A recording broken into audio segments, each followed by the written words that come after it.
All right, everybody, welcome back to another episode here at Whiteboard Medicine. We appreciate you checking it out. Today's topic is one that is going to kind of be one of those physiology episodes where we talk about pulmonary shunts. This is going to be more of a foundational discussion on the physiology behind pulmonary shunts. This is a critical concept for the clinical arena, but also often shows up on tests and is something that's really important to learn. And it can get a little confusing.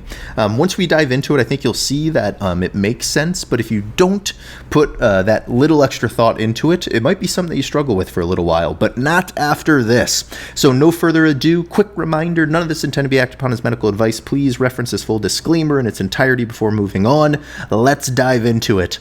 So the big idea, pulmonary shunting is one of the major mechanisms of hypoxemia. A shunt happens when blood is reaching the arterial circulation, but it's not being adequately oxygenated, right? So if we have an alveolus, these alveoli have capillaries around them, right? These capillaries get blood flow from the systemic circulation, gets oxygenated, and gets sent to the rest of the body.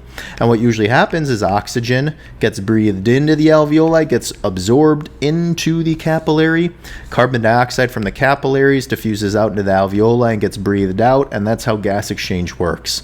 In shunt, though, what is happening is blood is still flowing, but you're getting no ventilation of this alveoli, right? So there's no air coming in, there's no gas exchange that occurs, and that those capillaries aren't able to absorb any oxygen or secrete any CO2, right? Because there is no ventilation of that alveoli. In the VQ match, and we did a whole episode on VQ mismatch, definitely just search that if you're interested, Whiteboard Medicine VQ mismatch, and it'll pop up. And we should say, if you want this document, this study guide that we're going through right now, you can download it, annotate it, reference it. All of our study guides are available in our Patreon community. There's, I think, over 120 of them at this point, although don't quote us on that because it's ever growing. And they're all available for our Patreon members in our emergency critical care community. And that's not all that's there. We've been really excited about this community. It's been growing like mad. At the time of this recording, there's over 1,000 members, which is awesome. And we have all these study guides, but we also have ad-free videos. We have practice question banks, one-pagers, clinical reviews, mini courses, every other day medical education posts. It's an awesome community. We're going to keep growing it like crazy, and we'd love to have you there if you're interested. So if so, we've linked it in the episode description as well as the pinned comment on YouTube. Definitely check it out. Let's get back to it. So in VQ language, a true pulmonary shunt is a VQ of 0, right? There is no ventilation happening. So this V is 0. 0 divided by perfusion is 0. So a VQ match of 0 is a shunt. All right, perfusion is present, but there is no ventilation. Ventilation is absent. Put another way, shunt is blood flow without air. Okay, this is why shunting causes hypoxemia, and it can be really difficult to correct with supplemental oxygen because this alveoli are totally collapsed. They're not getting any gas exchange. So increasing the amount of FiO2 doesn't matter because that FiO2 is not actually getting into the alveoli to then be absorbed by the systemic circulation. So going back to normal gas exchange, normally venous blood enters the pulmonary capillaries with a low oxygen content. It passes next to the ventilated alveoli, oxygen diffuses into the blood, hemoglobin becomes saturated, and off it goes. For this to work, though, the alveolus needs to be ventilated, perfused, have that thin alveolar capillary interface, and enough time for oxygen to diffuse into the capillary and carbon dioxide to diffuse out. And this is what happens in a normal lung unit. In a shunt unit, though, blood arrives waiting to exchange, but no air arrives. There is no ventilation to bring gas to that capillary in that alveolus. So what shunt means physiologically, in a pulmonary shunt, blood continues flowing past alveoli that are not ventilated, right? We'll draw it again. This alveoli, let's say it's filled with pus and it's all collapsed down. There is no oxygen that is getting in here, none. But it still has this capillary. The blood is still flowing around it. but no oxygen can get in. There's perfusion with no ventilation. And some examples of this are the things you would think of: complete atelectasis, so complete collapse of the alveoli in a certain unit, alveoli filled with pus from pneumonia, or fluid from edema, or blood from alveolar hemorrhage, or severe ARDS with consolidated lung regions. Anything that's going to totally collapse this alveolus down is going to cause shunt. Blood leaving these units remains venous-like. There was no oxygen added to the blood. And then it mixes with oxygenated blood from the healthier lung regions, but that brings down the total oxygen content. So the final arteria oxygen content is lower in this mixture of well-oxygenated blood from ventilated lung units and then poorly oxygenated blood from shunted lung units. The more shunted blood there is, the worse the hypoxemia is, which makes sense. So why does oxygen not fully fix shunt physiology? Hopefully we know that now, but this is the most important teaching point, and it's something that is also often tested. Supplemental oxygen works well when there's some ventilation, right? That's VQ mismatch. There's some ventilation, and increasing the amount of FiO2 will increase the amount of oxygen in that ventilation, which will increase the oxygen content in the blood. This is why oxygen often improves VQ mismatch. But in true shunt physiology, the alveolus receives no ventilation. And if there's no ventilation, the oxygen content is not even reaching the alveolus to get absorbed. So increasing FiO2 does not change anything, because that increase in FiO2 is not actually reaching the alveolar capillaries to be absorbed. Now, why can't the healthy young units, when you increase FiO2, compensate? Well, they're already at maximal capacity. The hemoglobin leaving those healthy alveoli is already nearly saturated, so raising the amount of oxygen in those healthy units does very little, right? They can't really add extra oxygen content to a fully saturated hemoglobin. So VQ mismatch usually improves with oxygen. Shunt responds very poorly to oxygen. That's why refractory hypoxemia should make you think of shunt physiology. When you increase the FiO2, but there's no actual change in their SpO2, their oxygen saturation, you should think, do I have a shunt? Now, the reason this is also a little confusing is we sometimes get confused anatomic versus pulmonary shunts. So a pulmonary shunt is what we're talking about. This occurs inside the lungs. This is the non-ventilated alveoli. This is a product of a disease. Call it pneumonia, call it ARDS, call it pulmonary edema, call it atelectasis, right? But this is a manifestation of a disease. But there's also anatomic shunts.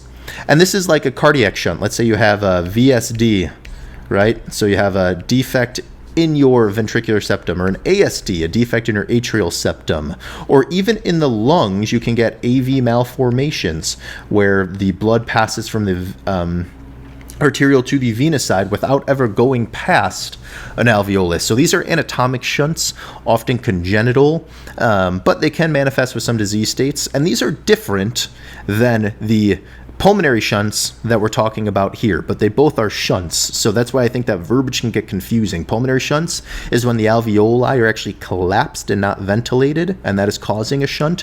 Anatomic shunts are when there's literally a hole in the septum of the heart, so that blood is not actually going to the lung, it's just bypassing it from one side of the heart to the other. Both cause hypoxemia, both respond poorly to oxygen, but obviously the location of treatment are different. So if we apply this to emergency and ICU examples, just a couple quick things. We already mentioned this. Pneumonia can cause VQ mismatch and shunting. Alveoli fill with inflammatory fluid and pus, but those alveolar units are still perfused with blood flow. So this creates either low VQ or shunt physiology, depending on how bad it is. Pulmonary edema, fluid fills the alveoli, makes some of them unable to be ventilated. Atelectasis collapses the alveoli, same thing. ARDS through edema, collapse, consolidation, and inflammation do the same thing. Now, something to note is sometimes positive pressure can actually help shunting, okay? And this does it because it recruits some of those collapsed fluid-filled alveoli. So if you give PEEP, positive end expiratory pressure, we have multiple episodes on PEEP. If you're unfamiliar with the term, just search Whiteboard Medicine PEEP, and you'll find a ton of stuff on it. But PEEP can reopen alveoli. It kind of stents open those alveoli, and that can then lead to some of those alveoli that were collapsed getting ventilation and improving shunt, right? So PEEP, positive end expiratory pressure, increases alveolar recruitment, functional residual capacity, reduces collapse, and converts shunt into actually low VQ, right? So low VQ, so you go from shunt, you get some PEEP, And then that actually leads to just VQ mismatch, which then might respond to supplemental oxygen because you've stented open and recruited some of those alveoli. So FiO2 does not tend to improve shunt, but PEEP sometimes can, depending on the pathology. So treatment principle, the treatment of shunt is not just more oxygen. This will not help you to a meaningful degree. You have to restore ventilation to those lung units, sometimes through PEEP. So this might be treat the pneumonia so that those alveoli get better, diurese the pulmonary edema, recruit the atelectasis, use PEEP, prone the severe ARDS, drain the large effusions, clear the mucus plugging, right? You can picture what this means. You actually have to fix the underlying problem that has led to the alveolar collapse. All right, so take-home points here, some practice questions, and then everybody can go enjoy their day. Pulmonary shunting is a VQ match of 0. There is no ventilation, but there is perfusion. So shunt is blood without air. It causes hypoxemia because the venous blood is never oxygenated. It just stays venous blood and then goes into the systemic circulation. Shunt responds poorly to supplemental oxygen because those alveoli are collapsed. So they're giving more oxygen is not going to actually bring more oxygen into the alveoli because that alveoli is totally collapsed. Healthy lung units cannot fully compensate because that hemoglobin in those healthy lung units is already pretty saturated. Shunt increases the AA gradient. We didn't talk about the AA gradient here, but we have, so just search whiteboard medicine AA gradient and it should pop up. Common causes of shunt are similar to causes of VQ mismatch, but it just depends on the severity, right? So severe atelectasis, pneumonia, pulmonary edema, alveolar hemorrhage, ARDS, if the alveoli are fully collapsed rather than just, have some fluid or pus in it, that is shunt when they're fully collapsed. And then PEEP can improve shunt by recruiting collapsed alveoli, but do note excessive PEEP can have the opposite effect. All right, 3 practice questions to see if we learned anything, and that will be that. If you've not done practice questions with us before, the way we do them is we read the question, read the answer options, and then we go right into the answer. So if you need more time to think about it, just make sure you pause the episode because we're going to dive right into the answer. So question 1. Which statement best describes pulmonary shunt? A, ventilation without perfusion. B, perfusion without ventilation. C, low inspired oxygen concentration. Or D, reduced hemoglobin concentration.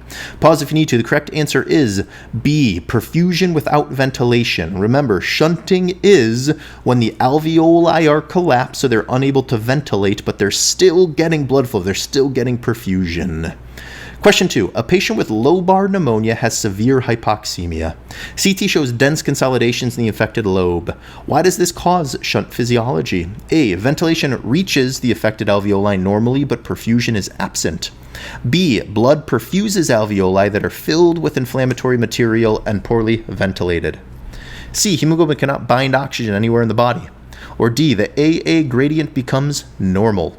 Pause if you need to. The correct answer is B. Blood perfuses alveoli that are filled with inflammatory material and poorly ventilated. Remember, perfusion persists. Ventilation is absent. And then the last question, why does true shunt respond poorly to supplemental oxygen? A. Oxygen cannot reach the non-ventilated alveoli, and healthy units are already near maximal hemoglobin concentration. B. Supplemental oxygen always worsens pulmonary vasoconstriction. C. Shunt causes hypoxemia only by reducing hemoglobin concentration. Or D. Oxygen lowers the AA gradient by decreasing alveolar oxygen tension. Pause if you need to. The correct answer is A. Oxygen cannot reach non-ventilated alveoli. That is what shunt is. And then those healthy units are already near maximal capacity for that hemoglobin saturation. So you're not going to make that, put that in hyperdrive or anything. All right, that is all we have for you today. Let us know what thoughts, comments, questions you have down below. We'd love for you to check out our Patreon community. We actually have a little video at the end that dives into some of that if you're interested and you actually want to see into the community. We also have YouTube members community, which is wonderful. We'd love for you to consider joining that too. Either way, though, stay well, keep learning. We sure hope to see you next time. If I could borrow a quick 60 seconds of your time, I wanted to introduce you to a community we're really excited about building, and that is our Patreon community.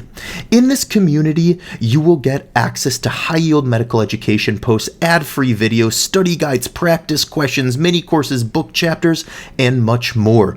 You will see that by joining this community, you will get access to the PDFs, the study guides for every single YouTube video. Here's an example of one of those right now. In addition addition to that, you will get access to mini courses. In these courses, we will have videos, study guides, practice questions, bedside tips and tricks, and 30 practice questions at the end to test your knowledge. In addition to that, we have collections on every major emergency critical care topic that contains videos, medical education posts, practice questions, study guides, all categorized. And lastly, we have book chapters. These book chapters are high-yield clinical reviews, such as this one on the basics of mechanical ventilation. Beyond that, we have ad-free videos, we have practice questions, and we are constantly innovating and integrating new resources for you all. If you have a passion for emergency critical care medicine like us, consider joining this community today. In it, we hope that you will find all the resources necessary to push your knowledge to the next level and really improve the bedside care of these critically ill patients.